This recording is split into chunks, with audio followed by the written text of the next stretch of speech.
Sini sudah banyak hadir. Kita mulai ya. Bismillahirrahmanirrahim. Assalamualaikum warahmatullahi wabarakatuh. Waalaikumsalam warahmatullahi wabarakatuh. Ya, terima kasih Intan. Sehat terus ya. Iya, Pak. Hari ini Bapak absen dulu. Intan sudah masuk pertemuan kedua. Terus Kamalia.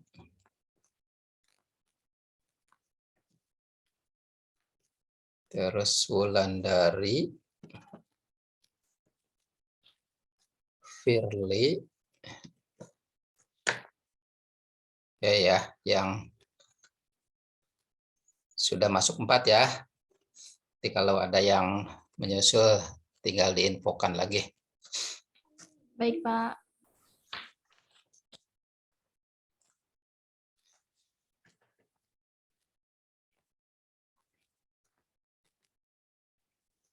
Ada semua yang Bapak banggakan.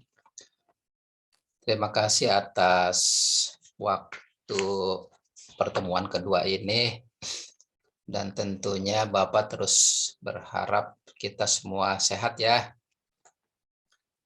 Dan juga dimudahkan dalam melaksanakan perkuliahan ini. Sehingga kita semua, khususnya adik-adik, diberikan keberkahan dalam menempuh kuliah di ITTS ini. Sukses nanti ke depannya dan dapat dibanggakan serta menjadi berguna bagi masyarakat ya, adik-adik semua ya. Tentunya ini waktu yang pagi yang cukup bagus ya di perkuliahan strategi manajemen dan akuisisi ini. Di waktu pagi kan kita diberikan keluasaan lah waktu.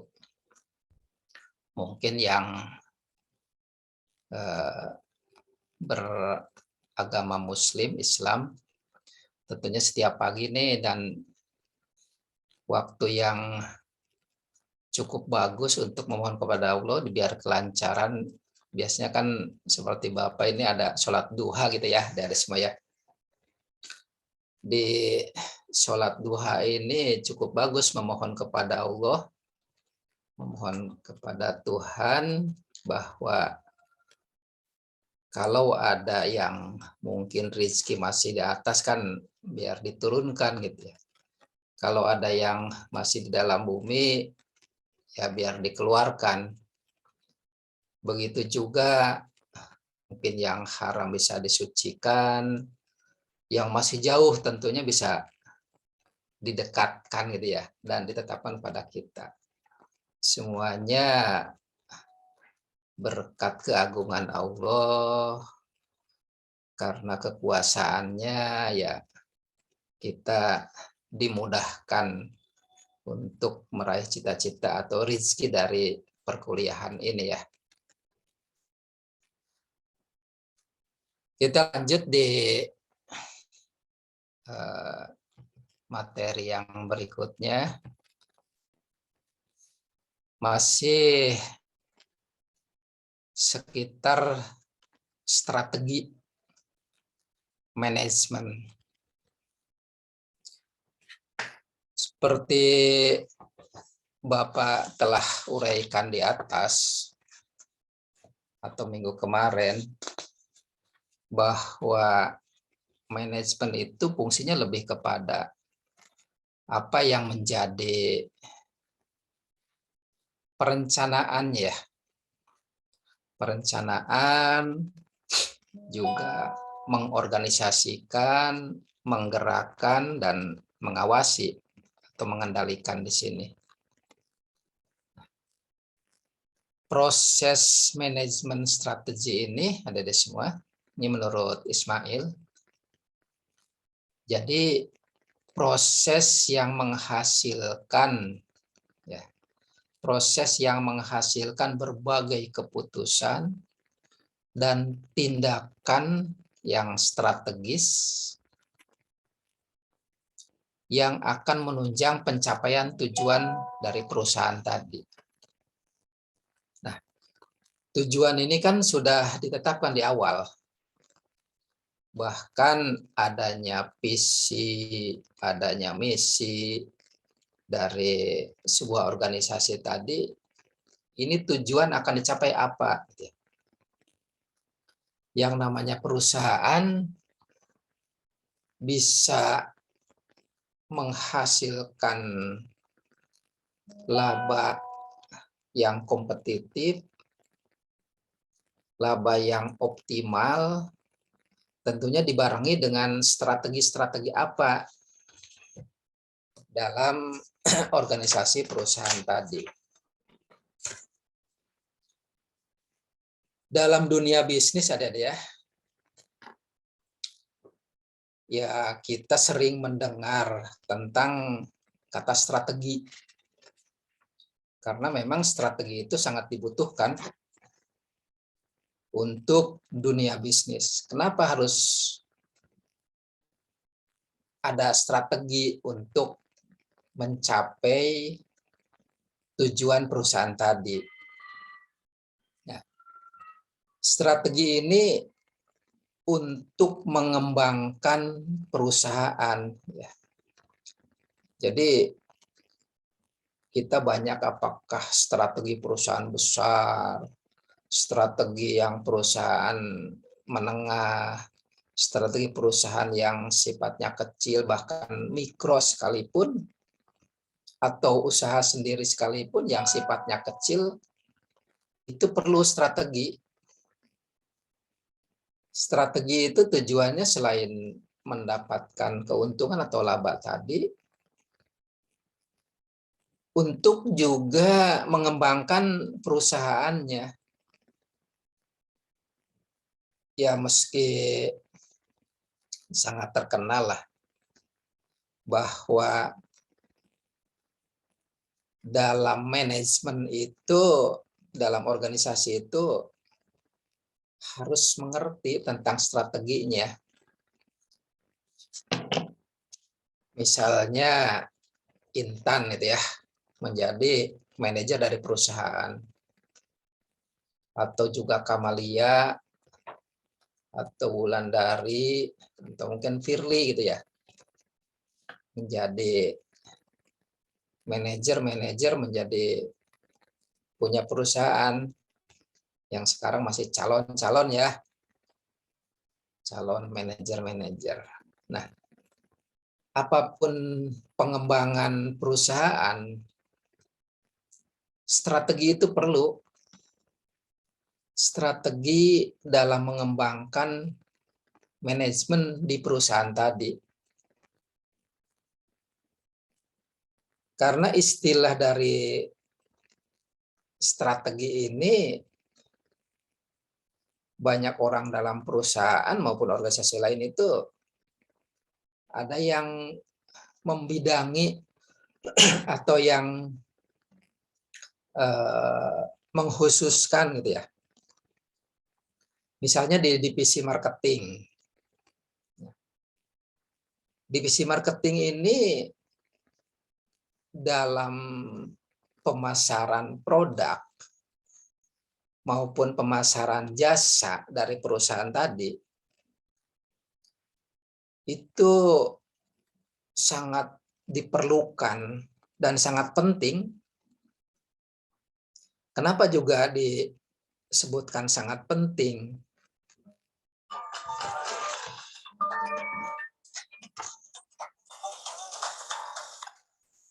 Assalamualaikum. Siap. Saya ke Indah Kiat jam 9-an Bu ya, masih ada acara dulu. Jam 9.30 lah. 9.30 lah nyampe sana. Ya Bu ya. Saya acara dulu sini. Terima kasih ya. Nah, dilanjut ya. Jadi strategi ini sangat penting dan sangat diperlukan. Misalnya tadi Bapak contohkan di divisi marketing gitu ya. Karena di marketing ini memiliki tugas yang besar untuk memasarkan, menyampaikan informasi terkait dengan produk, terkait dengan jasa dari perusahaan tadi. Jadi strategi di sini perannya sangat penting karena dalam berbagai bidang usaha itu apa yang diinginkan supaya meningkat, apa yang diinginkan supaya mengembangkan perusahaannya. Ini akan terlihat dari marketing tadi. Jadi pada saat kegiatan manajemen strategi, para manajer perusahaan ini akan mengolah input, akan mengolah apa yang menjadi tahapan-tahapan dalam manajerialnya, yang tentunya diperoleh melalui evaluasi terhadap visinya, misinya, tujuannya, strateginya. Nah, yang dimiliki oleh organisasi atau badan usaha tadi atau perusahaan tadi yang mungkin saat ini atau hasil analisisnya terhadap di dalamnya dari perusahaan tadi atau juga menganalisis sebelum perusahaan itu berjalan. Jadi ke dalam. Nah, melalui analisis ini, adik-adik semua ya, jadi perusahaan dapat melihat, mengidentifikasi sejumlah peluang dan ancaman. Ini yang menjadi analisisnya. Dan tentunya melihat peluang dan ancaman ini harus diatasi dengan strategi manajemennya.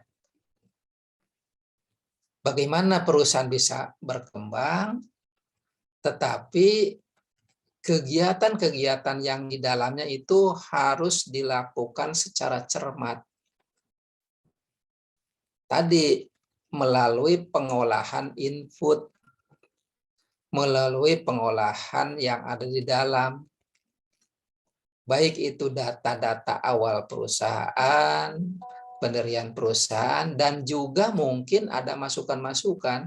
Nah, ini di-input untuk bisa didiskusikan di forum rapat atau juga dianalisis dengan mungkin berbagai narasumber atau masukan-masukan yang lainnya. Jadi pengolahan input ini dalam perusahaan ya akan menjadikan apa sih rumusan misi dan visi perusahaan.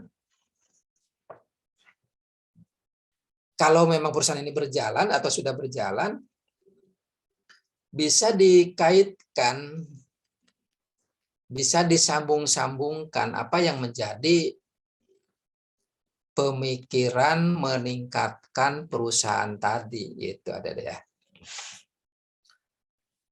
Jadi pada intinya strategi ini sangat bagus untuk mengantarkan perusahaan itu bisa bertumbuh kepada keberhasilan yang tertinggi atau kepada puncak keberhasilannya.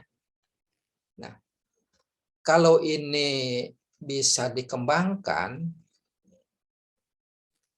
sehingga merencanakan membangun sebuah usaha itu ya akan jalan akan terbentang. Dan di situ akan terlihat perusahaan ke depannya itu 1 bulan, 1 tahun, 5 tahun, 10 tahun akan tergambarkan dengan strategi ini.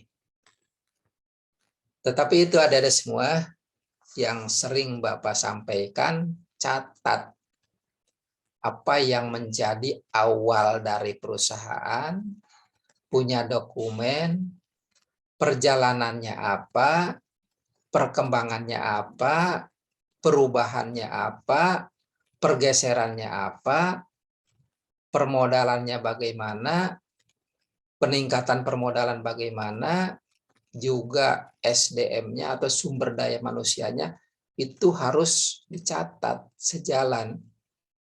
Karena kalau tidak dicatat, yang seperti Bapak sampaikan itu, mengolah inputnya secara internal akan susah,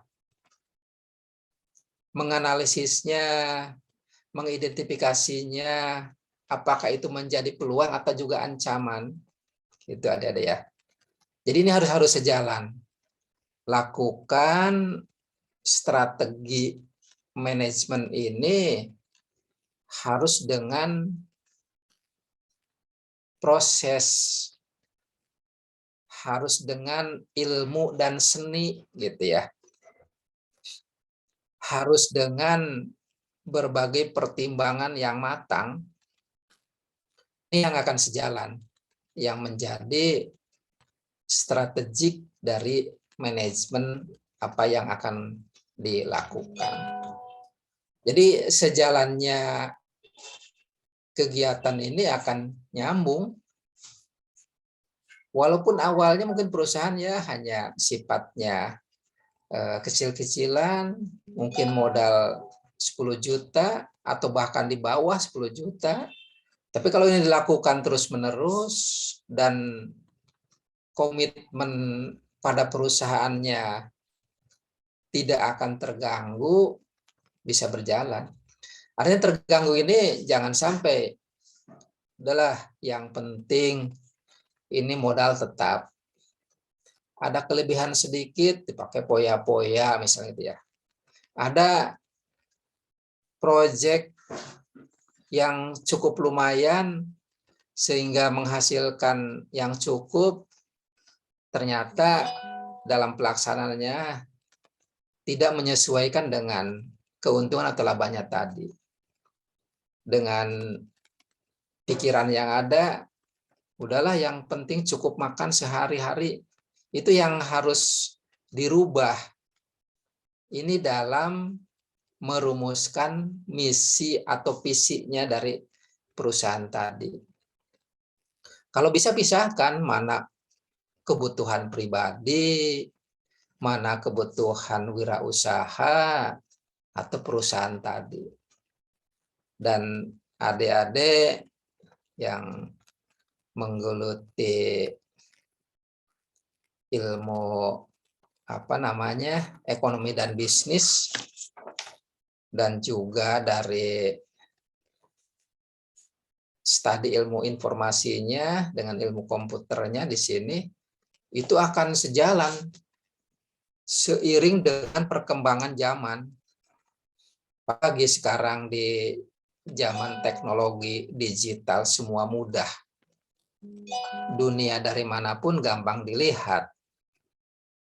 Ini yang harus menjadikan bahwa kegiatan-kegiatan ini atau strategi-strategi ini harus mempunyai proses yang menghasilkan berbagai keputusan gitu ya. Keputusannya apa? Apakah tentang SDM, penambahan modal, atau mungkin pengembangan dengan buka cabang, atau meratifikasi dengan konsumen maupun produsen yang lain, itu bisa dilakukan. Jadi sehingga apa yang menjadi strategi untuk mengambil keputusan itu sangat mudah. Itu adik-adik. Sebelum dilanjut, mungkin ada yang perlu disampaikan, ditanyakan atau didiskusikan, silakan ya. Jadi langsung aja. Kalau ada yang perlu ditanyakan, disampaikan langsung aja. Jadi tidak menunggu Bapak selesai ngomong atau selesai menyampaikan ya. Silakan kalau ada yang perlu disampaikan, didiskusikan langsung aja ya.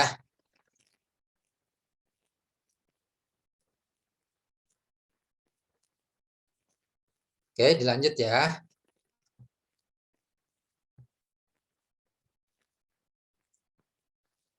Tadi disampaikan di sini menurut Ismail ya, proses yang menghasilkan berbagai putusan. Nah, dalam proses manajemen ini ada 5 tahapan ada deh ya.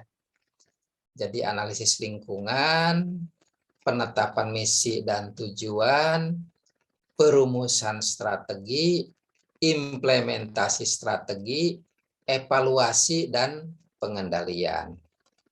Ini yang harus dilakukan tahapan-tahapan ini. Kenapa strategi itu harus dianalisis lingkungannya? Kenapa juga proses manajemen strategik ini harus penetapan misi, tujuan, dan begitu juga perumusan atau implementasi serta evaluasinya. Termasuk juga perubahan-perubahan dari lingkungan maupun misi tadi. Kalau melihat dari ini ada semua bahasa tulisan strategi lah gitu ya. Jadi strategi itu kalau melihat dari ilmu etimologi, strategi itu berasal dari bahasa Yunani ada deh ya. Ya, ini itu apa namanya? Disebutnya strategos. Nah, strategos itu di bahasa Yunani atau di kitanya bahasa strategi. Yang berarti kalau di bahasa Yunani itu dalam bidang militer atau komandan. Jadi strategi ini awalnya dimulakan dalam bidang kemiliteran. Namun sekarang dengan berbagai kondisi maupun situasi dalam berbagai ilmu, apalagi yang namanya ilmu sosial yang di dalamnya berbagai macam ilmu turunannya, ilmu hukum, ilmu manajemen, ilmu keuangan, ilmu kemasyarakatan, dan banyak. Jadi strategi ini tindakan yang dilakukan terus-menerus, nah gitu ada dia. Jadi tindakannya terus-menerus dengan sudut pandang tertentu dari manajerial tadi sama untuk mencapai tujuan dari apa yang menjadi keinginan kita. Jadi strategi itu dilakukan tahapan-tahapan seperti yang Bapak sampaikan tadi. Ada 5 tahapan. Yang pertama analisis lingkungan. Analisis lingkungan ini harus dilakukan oleh pimpinan itu untuk mengidentifikasi opportunity atau peluang dan juga ancaman yang dihadapinya atau yang ada dalam perusahaannya, apa yang harus diidentifikasi. Ini dalam analisis lingkungan tadi. Di dalam menganalisis lingkungan usaha, perlu atau diharuskan atau bahkan diwajibkan dari variabel-variabel pokok atau hal-hal khusus yang memberikan dampak terhadap kinerja perusahaan. Di analisis itu ada dampak dari perusahaan bukan hanya negatifnya, kekurangannya, tetapi bagaimana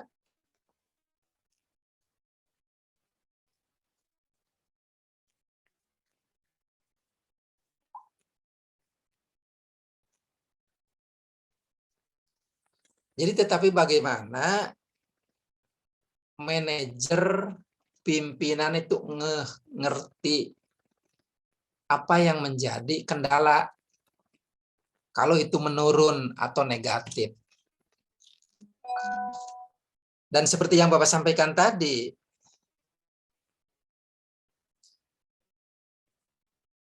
kaitannya dengan strategi ini rumuskan sehingga menjadi keputusan.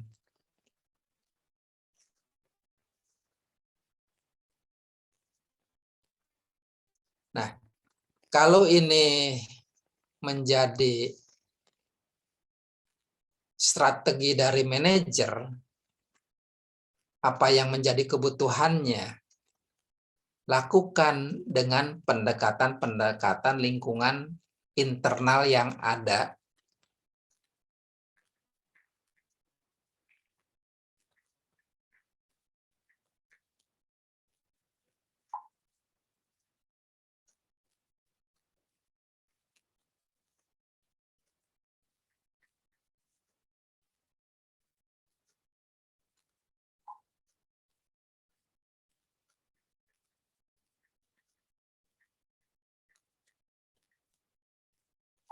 Itu ada deh ya. Jadi hal yang harus dilakukan pimpinan itu mengidentifikasi dari peluang atau bahkan ancaman tadi ya.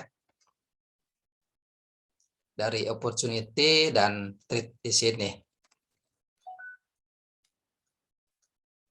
Yang kedua, dalam hal perusahaan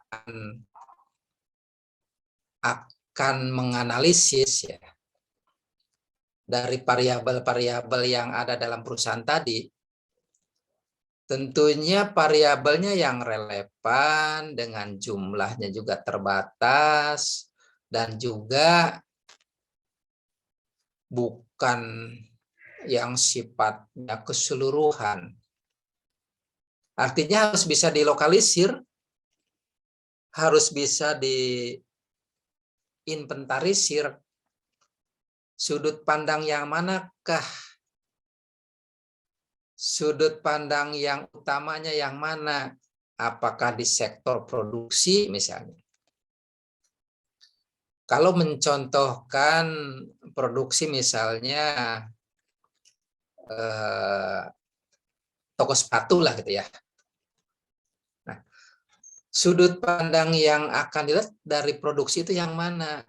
Karena produksi itu dapat dilihat dari bahan, pelaksanaan,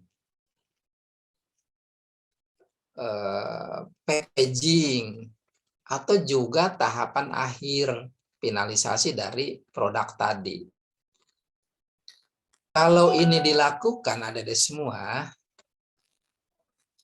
mengidentifikasi dari beberapa permasalahan ini akan sangat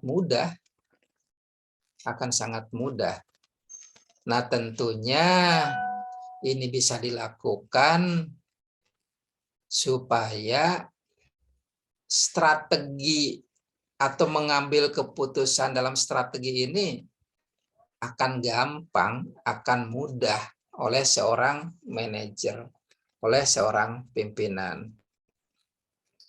Nah, adik-adik sebagai mahasiswa semester 5 ya,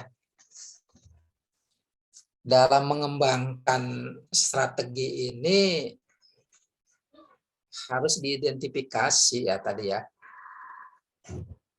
Dan tahu adik-adik ke lapangan, adik-adik hadir di perusahaan-perusahaan, harus tahu. Misalnya dalam pembentukan, apakah itu pembentukan PT, perseroan terbatas, apakah ini usaha menengah, apakah ini wirausaha yang kecil, atau mungkin ini wirausaha yang sifatnya mikro, yang rendah. Nah, kalau ini adik-adik mengevaluasi terkait dengan di dalamnya tadi, lakukan apa yang menjadi pendirian tadi. Karena nanti apa yang menjadi pendirian itu sesuaikah atau memang nanti ada yang kurang lengkap. Jadi banyak hal yang harus dilihat identifikasi tadi sehingga mengambil keputusannya sangat jelas. Dalam hal peluang dan ancaman, pimpinan juga harus menganalisis kontra sebaliknya dari peluang dan ancaman. Apa yang menjadi kekuatannya? Apa yang menjadi kelemahannya? Itu kalau menurut analisis SWOT, semuanya harus terlihat. Peluangnya, ancamannya, kekuatannya, kelemahannya dari organisasi perusahaan tadi. Atau mungkin ada sebagai wirausaha muda yang banyak menggeluti kewirausahaan sehingga mempunyai wirausaha mandiri ya. Tetap lakukan juga SWOT-nya tadi. Strength-nya, weakness-nya, opportunity-nya, threat-nya, atau peluang dan ancamannya, kekuatan dan kelemahannya. Kalau ini dianalisis semua, adik-adik, kalaupun adik-adik sebagai wirausaha muda yang baru mau melaksanakan, itu analisis semua, kedepannya akan lancar, akan bisa. Bapak contohkan lagi tadi yang misalnya produk sepatu lah gitu ya. Produk sepatu ini Bapak juga contohkan lebih kepada usaha mandiri. Nah, usaha mandiri ini yang dilakukan oleh adik-adik, lengkapi awal pendiriannya. Karena sekarang ini sudah bisa apa yang menjadi usaha mandiri dengan akte pendiriannya atau juga izin-izinnya. Nah, berarti lingkungan internal ini harus bisa adik-adik lakukan. Atau mandirinya mungkin punya wirausaha sendiri itu antara Intan, Kamelia, Wulandari, ataupun juga Firly bergabung mendirikan ya sebuah perusahaan kecil lah gitu ya. Perusahaan mungkin warung-warungan yang menyiapkan makanan-makanan untuk dijual pada masyarakat, atau mungkin juga ada minumannya dengan berbagai hasil produk-produk olahan produk olahan dari UKM-UKM yang kecil-kecil, itu akan mengikuti tren. Kenapa mengikuti tren? Karena yang pasti kegiatan-kegiatan ini walaupun kecil punya keyakinan bahwa kedepannya akan menjadi perusahaan besar, akan menjadi perusahaan wirausaha mandiri yang sukses. Ini yang harus dilakukan oleh adik-adik. Atau mungkin sekarang katakanlah Wulandari, Kamalia, Intan, Firly bekerja dalam perusahaan, bekerja dalam suatu perusahaan, atau bekerja di organisasi mana, badan usaha. Lakukan itu dengan baik agar ke depan mendapatkan ilmu dari apa yang dipraktekkan dalam perusahaan tadi. Kalau ini dipraktekkan secara terus-menerus dan juga dicocokkan, disinergikan antara apa yang didapat di kampus dengan apa yang ada dalam lingkungan kerjanya. Firly, Kamelia, Intan, Wulandari, atau mungkin juga Fahmi, ada Aulia, itu bisa menjalankan kegiatan ini. Dan memang harus melakukan itu. Kalau tadi sudah mulai bekerja mungkin di sebuah perusahaan, lakukan sinergitas antara yang didapat di kampus dengan praktek yang ada di tempat pekerjaan.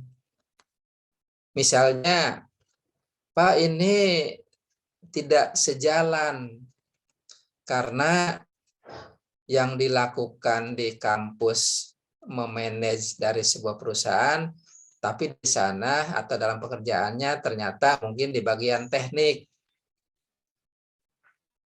Dalam manajemen itu luas, adik-adik, tidak terbatas kepada sosial, ekonomi, tapi di dalamnya bagaimana manajerial, memimpin, mengendalikan, melihat peluang dan ancaman, melihat kekuatan dan kelemahan, apa yang di bidang adik-adik lakukan dalam kekuatan bisnisnya, itu yang harus dilakukan oleh semuanya. Karena kalau tidak dilakukan, ini akan habis. Ini akan habis. Jadi jangan sampai nanti modal modal mental, modal dari kewirausahaan, artinya bukan modal finansial, kedepannya akan habis atau tidak akan terpakai kalau tidak ada dilaksanakan. Nah, karakter-karakter ini oleh wirausaha muda, oleh adik-adik semua, ini lakukan. Jadi bisa juga sambil kerja, membuka lapangan pekerjaan di rumah, sambil kuliah lagi. Wah, itu mantap. Bagus. Wirausaha muda yang bisa membagi waktu, wirausaha muda yang berjalan untuk kedepannya melihat fenomena dunia usaha itu akan lebih bagus lagi. Ya, jadi adik-adik semua ini akan bisa dan akan mampu menjadikan kedepannya dapat mengikuti tren-tren kegiatan dari ekonomi atau perekonomian daerah atau perekonomian negara, bahkan mengikuti perekonomian dunia gitu ya. Seperti adik-adik mungkin mendengarlah di beberapa saat terakhir ini sering banyak disampaikan oleh pemimpin kita harus siap-siap menghadapi ekonomi global yang penuh ketidakpastian, katanya gitu ya. Bahkan Presiden, Menteri Keuangan, beberapa menteri yang lain, pakar-pakar ekonomi menyampaikan, kita harus siap-siap dalam menghadapi ketidakpastian ekonomi global ini. Banyak disampaikan ketidakpastiannya, ada pengaruh dari perang Rusia-Ukraina, karena di sana sumber-sumber untuk kewirausahaan atau produk-produk untuk kewirausahaan itu sangat banyak. Misalnya gas, gandum, teknologi, dan lainnya banyak. Sehingga kalau ini terputus, bahan-bahan untuk kewirausahaan, untuk produk itu banyak yang tergantung ke sana. Nah, untuk itu adik-adik ciptakan apa yang menjadi peluang bisnisnya tidak tergantung kepada barang, bahan dari luar negeri atau ekspor atau impor. Jadi jangan pengaruh dari barang-barang impor. Nah, dengan berbagai pernyataan harus kehati-hatian ini berarti kewaspadaan mensikapi kita dalam galau, pikiran yang tidak tidak pasti, itu lakukan. Dan adik-adik ini harus punya strategi, analisisnya apa yang menjadi keputusan ke depannya wirausaha adik-adik ini akan lancar. Misalnya tadi yang Bapak sebutkan dalam wirausaha yang sifatnya grup gabungan, ada Wulandari, ada Intan, ada Firly, ada Kamalia, gabung dalam satu perusahaan, katakan membentuk suatu perusahaan yang kecil lah gitu. Kebetulan mungkin ada semua senang dari sepatu-sepatu. Silakan aja sepatu yang sifatnya di masyarakat. Apakah sepatu dari kulit, dari bahan kertas, atau mungkin rajutan, atau bukan sifatnya mungkin gabungan bahan dari luar mungkin hanya belum jadi diselesaikan oleh ada yang berempat tadi, kan bisa salah satunya. Itu menganalisis bagaimana menciptakan dari produk. Misalnya bahan setengah jadi, beli dari luar, total satu pasang katakanlah 20.000 yang harus diolah dan dirapihkan di tempat adik-adik katakanlah wirausaha tadi. Dari awalnya hanya beli 20.000, dapat dijual 75 atau 100.000, kan itu lumayan keuntungannya. Walaupun perlu modal kecerdasan. Kecerdasan di mana? Lihat trennya sekarang, anak-anak muda yang sekarang menggandrungi produk-produk ini. Lakukan analisis, oh ternyata ini yang banyaknya oleh anak-anak muda yang usia 15-25 misalnya. Oh warnanya ini merah, oh warnanya pink, atau warnanya biru, atau apa gitu. Lakukan itu. Nah, dengan menganalisis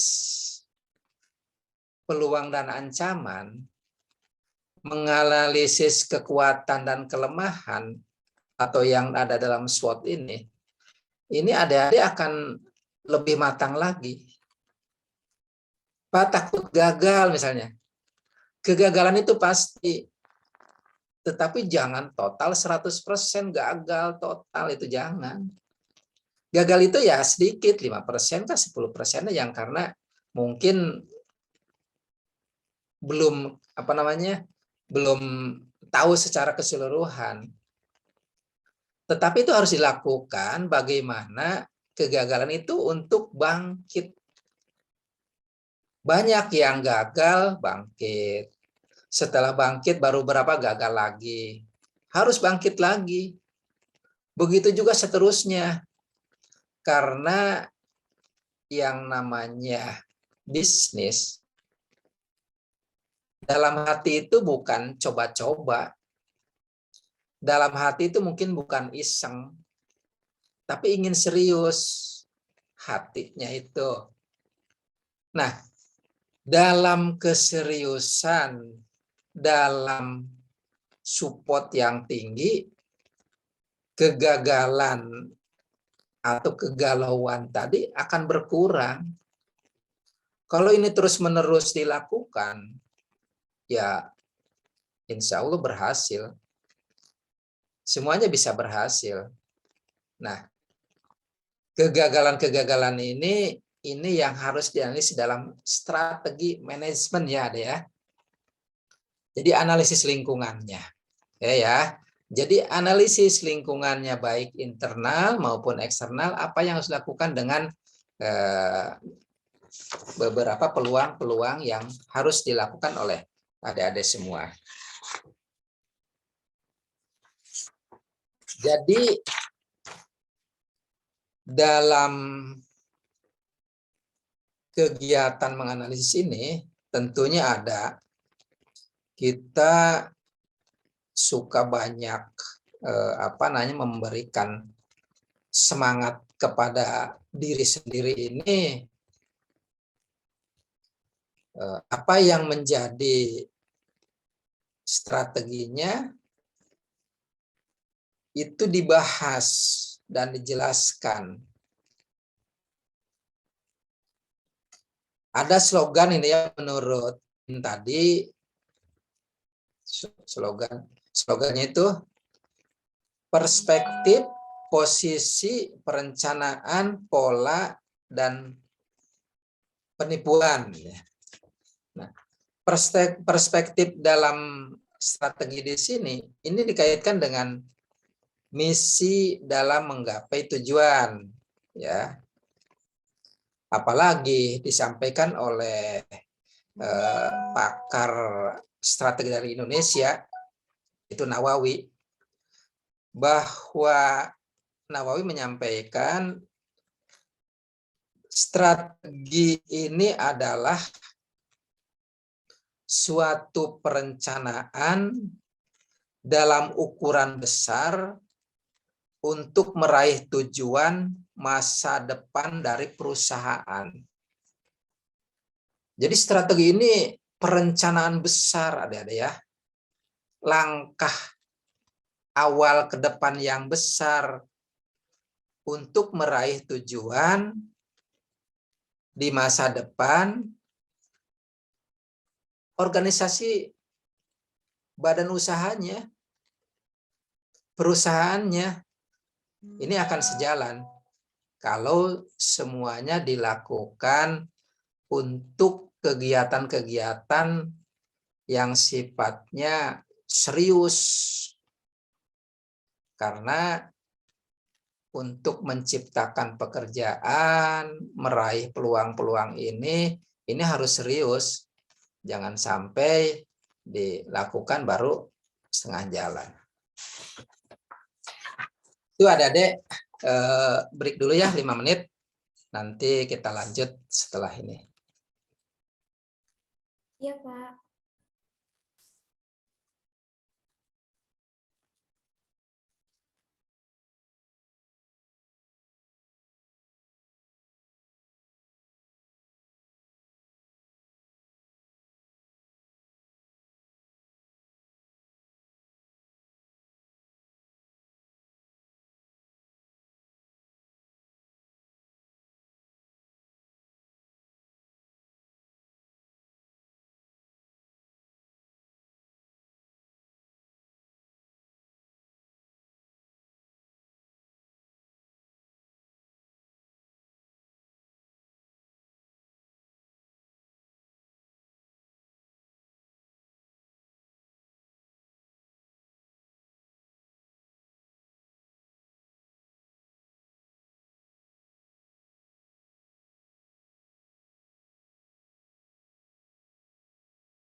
Oke, dilanjut ya.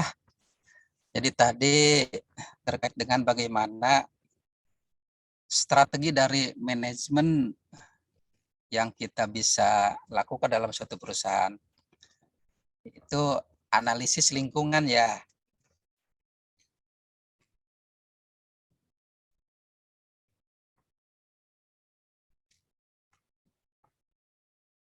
Setelah analisis lingkungan, tentunya di sini ada misi ya, misi dari tujuan perusahaan. Karena misi itu merupakan tujuan yang khas, tujuan yang ada dalam perusahaan itu membedakan suatu perusahaan dengan perusahaan lainnya. Misalnya kita punya perusahaan dengan pesaing-pesaing perusahaan kita. Itu bisa diidentifikasi apa yang menjadi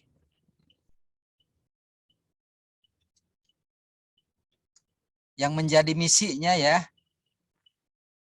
Dan tentunya ini kembali kepada analisa tadi, apa yang menjadi, bisa saja menjadi peluang dan ancamannya, kekuatan dan kelemahan.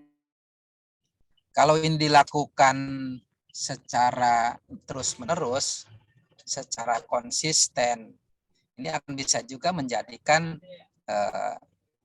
perusahaan itu akan cepat berkembang, akan bisa cepat teratasi terkait dengan berbagai kendala.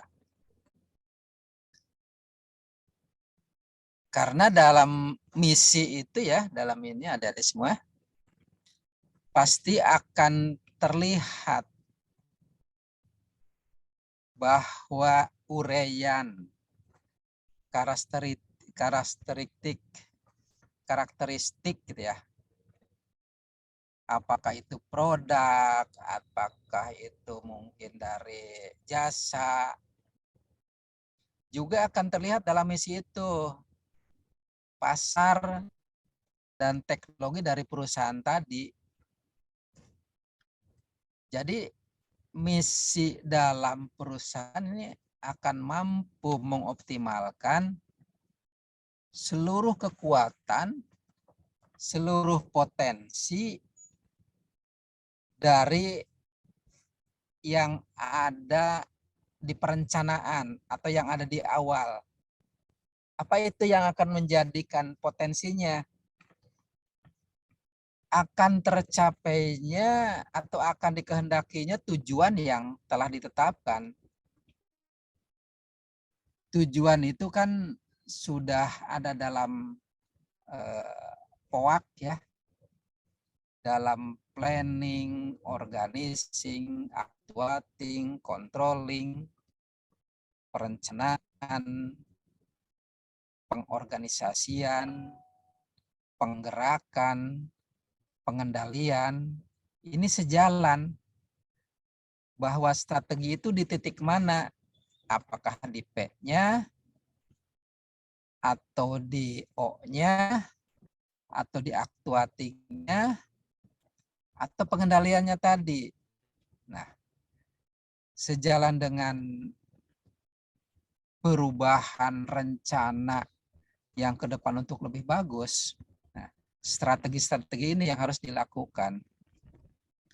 Karena dari suatu perusahaan atau organisasi ini akan menetapkan apa sih misi yang awal, apa sih tujuan yang direncanakan awal atau pertama, sehingga kalau ini dilakukan, kegiatan-kegiatan yang lainnya dapat dijalankan, nyambung kegiatan ini dengan apa yang dilakukan oleh perencanaan-perencanaan yang awal. Tujuan sudah didefinisikan, hasil akhir sudah disiapkan, dan tentunya apa yang menjadi kemampuan dari aktivitas perusahaan ini akan terlihat dari hasil analisa. Karena suatu tujuan yang hasil analisa tadi, tujuan ini kan ingin dicapai oleh perusahaan yang adik-adik punya, katakanlah. Tetapi dari landasan yang ada, kebijakan sebagai keputusan dari pimpinan atau manajer ini harus mempunyai strategi-strategi yang mewujudkan bagaimana menyusun kebijakan, arah dan strategi dari perusahaan tadi ini akan bisa tercapai dengan keseriusan dari adik-adik yang melakukan sebagai manajerial tadi. Ini bisa dilakukan dengan segera, dengan cepat juga.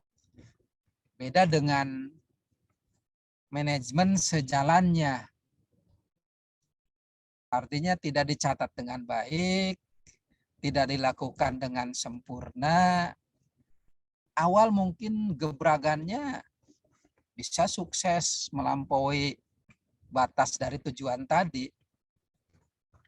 Tetapi kalau tidak dilakukan dengan sistem SWOT dari peluang ancamannya tidak dilihat, apalagi kekuatan dan kelemahan perusahaan kita dan perusahaan pesaing atau perusahaan orang lain tidak dilihat, ini rumusan-rumusan kebijakan ini kurang langgeng atau mungkin bisa hanya jangka pendek yang susahnya dilakukan oleh manajerial atau pimpinan ini yang dirumuskannya tidak menyesuaikan lingkungan dari internal tadi, sehingga misi dan tujuan perusahaan ini akan terlihat seperti abu-abu gitu adik-adik. Jadi serius melakukan strategi ini agar manajemen dari perusahaan dapat dikembangkan dengan baik gitu adik-adik ya. Oke. Melihat dari perkembangan ini adik-adik, bahwa seperti yang disampaikan oleh Queen tadi ya, slogannya itu tentang perspektif, tentang posisi, tentang perencanaan, tentang pola, dan juga penipuan. Nah, perspektif menurut Queen dalam strategi ini sama dikaitkan dengan uraian misi dan juga untuk mencapai dari tujuan tadi. Misi dan tujuan ini sejalan apa yang akan dilakukan seperti contoh dalam Queen tadi. Ada juga berpendapat bahwa strategi ini merupakan proses perumusan, implementasi, hingga evaluasi dari sebuah perencanaan yang sistematis. Nah, kita melihatnya bahwa perencanaan aja sudah sistematis, perencanaannya sudah bagus, tapi ternyata strateginya belum bagus. Strateginya belum merupakan proses perumusan. Strateginya belum diimplementasikan. Hingga di akhirnya evaluasinya juga belum menyesuaikan. Karena evaluasi ini seorang manajer, katakanlah adik-adik nanti ke depan sebagai seorang manajer, evaluasi ini bisa rangkuman harian, dari laporan, integritas bawahan, informasi dari media, informasi dari rekan, kerabat, atau juga yang lainnya, bahwa proses perumusan ini merupakan strategi, bahwa implementasi penerapan itu juga strategi.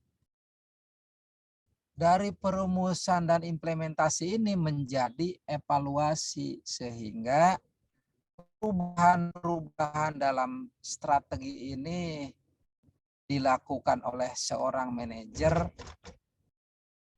sangat baik, sehingga apapun yang menjadi kebijakan atau yang menjadi keputusan dalam kebijakan ini semua akan berjalan. Itu ada ya. Jadi apa yang menjadi strategi manajemen ada sebagai yang menggeluti ekonomi dan bisnis, yang lebih-lebih terkait dengan ilmu komputernya, ini cukup bagus dengan teknologi-teknologi yang ada. Karena dari tujuan ini yang sering juga kita dengar, bahwa yang menjadi landasan perusahaan dalam menjadikan kebijakan ini ya arah dan strategi. Semua keputusan yang dilakukan itu bukan dari emosional, dari hawa nafsu, atau hanya mendengar dari luar, telan mentah-mentah, tidak diolah lagi, sehingga perumusan strateginya tidak sesuai.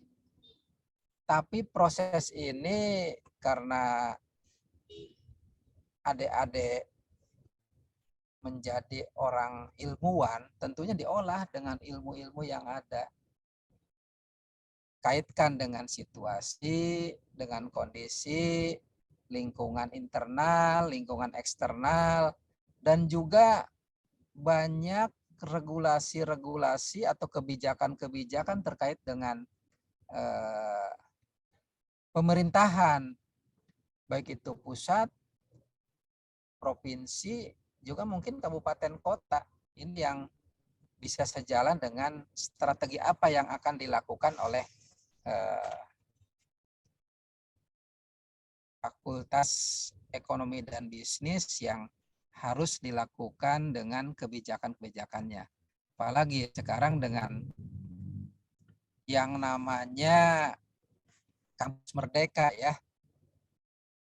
Harus tahu ke lapangan, harus tahu apa yang menjadi situasi di di lingkungan kita. Perumusan strategi ini menurut Krisnandi, strategi itu sekelompok tindakan yang terkoordinasi. Nah, tadi yang Bapak sampaikan barusan, tidak sewenang-wenang, tidak dengan emosional, apalagi nafsu. Jadi betul apa yang disampaikan Krisnandi di sini, tindakan terkoordinasi. Jadi sudah terkoordinasi, terintegrasi, menjadi satu lah gitu ya. Jadi satu kesatuan yang dijalankan untuk memberdayakan kompetensi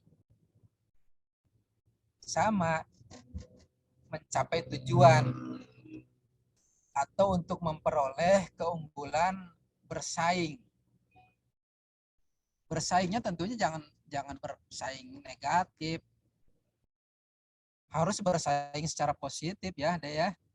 Jadi jangan sampai dibalas oleh kita karena kita merasa dirugikan, bersaingnya secara negatif dengan cara-cara curang, itu yang tidak boleh. Kita harus punya keyakinan dengan proses strategi secara rumusan ilmu ini akan menjadikan peluang usaha yang kita lakukan akan bagus, akan cukup bagus. Nah, untuk itu strategi-strategi yang dirumuskan ini akan bisa menjadikan depannya perusahaan-perusahaan yang ada di adik-adik semua tetap sejalan atau mengikat kepada pelanggannya, dan pelanggannya tidak kabur, pelanggannya tidak lari, sehingga komitmen apa yang dilakukan produk dan jasa dari perusahaan adik-adik ini akan bisa dijadikan perusahaan yang bisa terinspirasi dengan pola-pola strateginya, pola-pola proses rumusannya ini akan dilakukan. Karena perumusan strategi ini juga harus dilakukan oleh organisasi agar memiliki daya saing strategi tadi seperti yang Bapak sampaikan dalam tujuannya, ingin meraih keuntungan seoptimal mungkin, ingin meraih laba yang banyak, ya, ingin meraih laba keuntungan yang tinggi. Tapi kembali tadi Bapak sampaikan, jangan lakukan strategi curang, lakukan proses strategi dengan ilmu sesuai dengan yang adik-adik punya. Jadi jangan sampai nanti lakukan curang, itu bunuh diri, itu yang tidak bisa dilakukan. Bahwa cara curang itu walaupun meraih keuntungan laba setinggi-tingginya, ini tidak akan berjalan. Sehingga menetapkan strategi yang tepat, perusahaan itu harus menganalisis lingkungan eksternal, mengidentifikasi peluang dan tantangan di dalamnya, menentukan kompetisi inti dan sumber daya, kemampuan yang dimiliki, serta menetapkan strategi yang tepat baginya atau bagi perusahaannya. Itu strategi formulasi sesuai dengan rumusan-rumusan dari Krisnandi tadi. Jadi perumusan strategi ini harus semuanya berjalan ya, dari semua ya. Tuh adik-adik, kalau ada yang mau ditanyakan silahkan. Jadi jangan nunggu Bapak selesai penyampaian, tapi silahkan kalau ada yang perlu didiskusikan, disampaikan silahkan. Dan ini juga ada semua, Bapak tidak sampai dengan jam 10 ya. Jam 9.30 deh ya. 9.30 Bapak sudahi di kuliah di pagi hari ini. Dan nanti ditambahkan lagi dengan tugas-tugas yang lainnya. Jadi masih ada waktu 10 menitan lagi. Silahkan kalau ada yang mau disampaikan. Kalau tidak, Bapak lanjutkan kembali. Jadi nanti Bapak akan stop di 9.30 ya. Baik, Pak. Ya, ada perlu sampaikan Intan? Tidak, Pak. Tidak. Oke. Nah, penerapan strategi ini ada di semua. Juga merupakan tindakan mengelola beragam sumber daya organisasi ya, serta mengarahkan dan mengendalikan pemanfaatannya. Jadi dari sumber daya organisasi itu pemanfaatannya apa? Nah, tentunya melalui beberapa strategi yang telah ditetapkan, dan ini juga akan menjadikan kesuksesan. Kesuksesan ini tentunya akan ditentukan apakah kemampuan dan keterampilan manajer itu sejalan atau tidak. Apakah harapan dalam benaknya, dalam keinginannya dari manajer itu bisa diikuti enggak oleh seluruh unsur organisasinya, seluruh unsur perusahaannya, dan juga apa yang ditetapkan kemampuan dan keterampilan ini visi misinya dirubah total, hanya setengahnya, atau hanya beberapa tahapan. Ini yang penerapan strateginya harus terus dilakukan agar tindakan mengelola dari sumber daya organisasi ini klop, satu dengan yang lainnya bersinergi, satu yang lainnya menyambung, tidak terpisah-pisah atau tidak terpotong-potong. Nah, dengan hal ini adik-adik semua, penerapan strategi ini akan lancar karena dengan penerapan strategi yang ada dilakukan, oh ternyata catatan awal itu ada. Oh ternyata tulisan awal itu ada.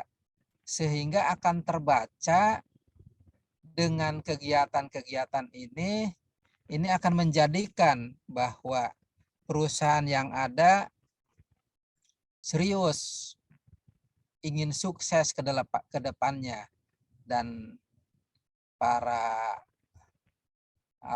unsur-unsur dari organisasi ini semuanya mampu, semuanya terampil. Lebih-lebih manajernya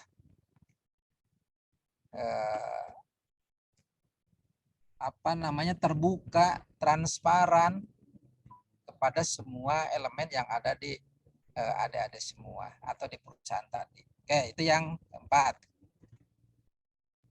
Yang kelima adik-adik semua, pengevaluasian. Ini kan sebagai langkah akhir dari perencanaan, dari penggerakan, dari pengendalian lah, dievaluasi secara keseluruhan. Karena evaluasi ini merupakan tahapan manajemen di mana upaya memastikan strategi yang telah ditetapkan itu dijalankan atau tidak. Kalaupun dijalankan, apakah secara tepat atau tidak. Dan setelah dijalankan, apakah tujuannya bisa tercapai tidak. Jadi perusahaan tujuannya bukan melulu dana, bukan melulu finansial, target. Misalnya modal dari perusahaan. Ada modal 100 juta misalnya. Dipakai kegiatan produk-produk dari wirausaha. Jangan targetnya pokoknya tahun ini harus menguntungkan 50%. Berarti kan 50 juta dari yang 100. Sedangkan manajerial tidak dibenahi. Itu akan salah. Harus seimbang antara evaluasi strategi dengan penerapan strategi.